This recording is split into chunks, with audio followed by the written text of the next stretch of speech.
महाराष्ट्र में सरकार ने मराठाओं को 10% आरक्षण देने की घोषणा कर दी है। लेकिन इस घोषणा के बाद मराठा आंदोलक मनोज जरांगे पाटिल ने अपनी नाराजगी स्पष्ट कर दी और सरकार मराठाओं के साथ धोखा कर रही है ऐसा कह दिया। महीनों चले आंदोलन के बाद अब जब मराठा आरक्षण मिल रहा है तो जरांगे समेत बाकी मराठा खुश क्यों नहीं है? क्या सरकार ने यह आरक्षण इसलिए लागू किया कि वे राज्य में ओबीसी और मराठा के बीच के संघर्ष को रोकने में असमर्थ थे?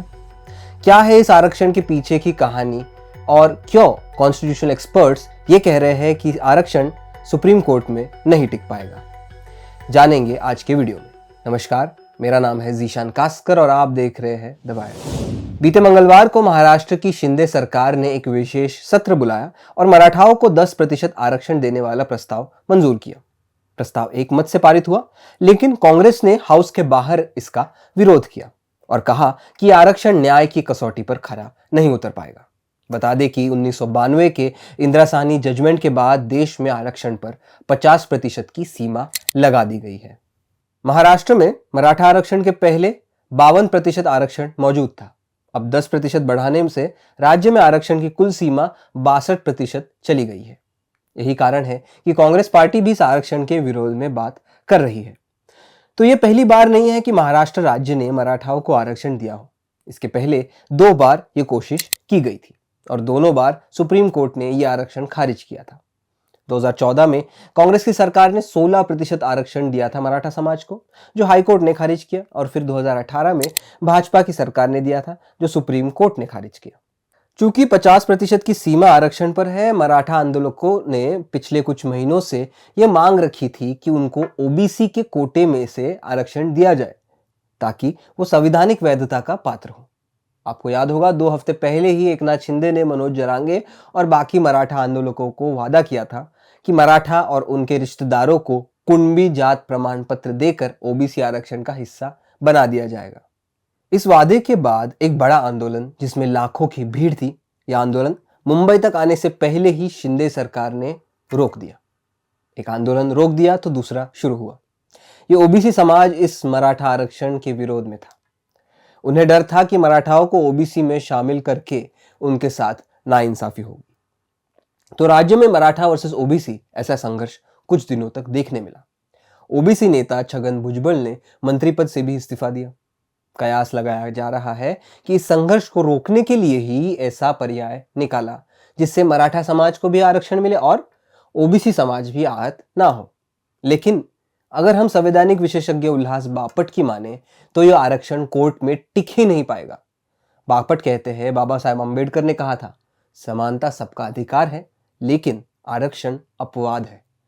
वो इंदिरा साहनी केस का हवाला देकर कहते हैं कि कोर्ट ने साफ कहा है कि 50% की आरक्षण सीमा तभी लांघी जाएगी जब कोई अपवाद जैसी परिस्थिति हो। 9 जजों की बेंच ने 50% वाला फैसला दिया था, तो अगर उस फैसले को बदलना है तो 11 जजों की बेंच को फैसला करना पड़ेगा और बापट के हिसाब से यह इतना जल्दी होने वाला नहीं है। जब 2021 में सुप्रीम कोर्ट ने मराठा आरक्षण का विरोध किया तब उन्होंने कहा था कि मराठा समाज पिछड़ा समाज है, इसे साबित करना पड़ेगा। इसके लिए एम्पिरिकल डेटा यानी ताज़ा डेटा जरूरी होगा। वो डेटा अभी मौजूद नहीं है, ऐसा कहना था सुप्रीम कोर्ट का। और तीसरा महत्वपूर्ण मुद्दा 50% की सीमा का। यह सीमा तभी लांघी जा सकती है जब कोई अपवाद जैसी स्थिति मौजूद हो, जैसे कि मैंने पहले कहा। इसी अपवाद को, या यूं कहिए कि मराठाओं के पिछड़ेपन को साबित करने के लिए सरकार ने सुनील शुक्रे द्वारा अध्यक्षित महाराष्ट्र राज्य पिछड़ा वर्ग आयोग का गठन किया। पिछले 2 महीनों में आयोग दावा करता है कि राज्य भर में 1.5 करोड़ परिवारों का सर्वेक्षण किया गया है। शुक्रे आयोग नोट करता है कि राज्य में मराठाओं की जनसंख्या 28% है, जबकि 84% उनमें अत्यधिक पिछड़े हैं और इस तरह का एक बड़ा पिछड़ा समुदाय ओबीसी ब्रैकेट में शामिल नहीं किया जा सकता। इसके अलावा उसने ये भी नोट किया है कि राज्य में आत्महत्या करने वाले किसानों में 94% मराठा समुदाय के थे। आयोग गरीबी और खेती में नुकसान को इस परिस्थिति के लिए जिम्मेदार बताता है और आरक्षण प्रदान करने की सिफारिश करता है। अब उल्लास बापट जैसे एक्सपर्ट्स ये कहते हैं कि आयोग की रिपोर्ट में कई त्रुटियां हैं। वो कहते हैं कि रिपोर्ट ये कहती है कि सामाजिक क्षेत्र में मराठा पिछड़े हैं, लेकिन ये किसी भी मायनों से सच नहीं है। महाराष्ट्र के 20 मुख्यमंत्रियों में से 12 मराठा समाज के ही रहे हैं। यह दर्शाता है कि राजनीति में मराठाओं का अच्छा प्रतिनिधित्व रहा है। और तो और बापट ये भी कहते हैं कि आयोग की रिपोर्ट में कहीं भी क्रीमी लेयर को इस आरक्षण से बाहर रखने की बात नहीं कही है, जो उनकी नज़र में गलत है और ये आरक्षण सुप्रीम कोर्ट में नहीं टिक पाएगा। अब आते हैं मनोज जरांगे पाटिल पर। जो कारण उल्लास बापट ने बताए वही सब कारणों की वजह से पाटिल इस आरक्षण के विरोध में है। वो कहते हैं कि ये आरक्षण देकर सरकार ने समाज के साथ धोखा किया है। सिर्फ 2 हफ्ते पहले शिंदे द्वारा किए गए वादे की वादा खिलाफी है ये आरक्षण, ऐसा कहना था मनोज जरांगे पाटिल का। उनकी मांग ये है कि कुणबी जात प्रमाण पत्र के जरिए मराठाओं को ओबीसी में शामिल किया जाए और आरक्षण प्रदान किया जाए। लेकिन अब शिंदे सरकार ने मराठाओं को 10% आरक्षण अलग से देने का फैसला किया है।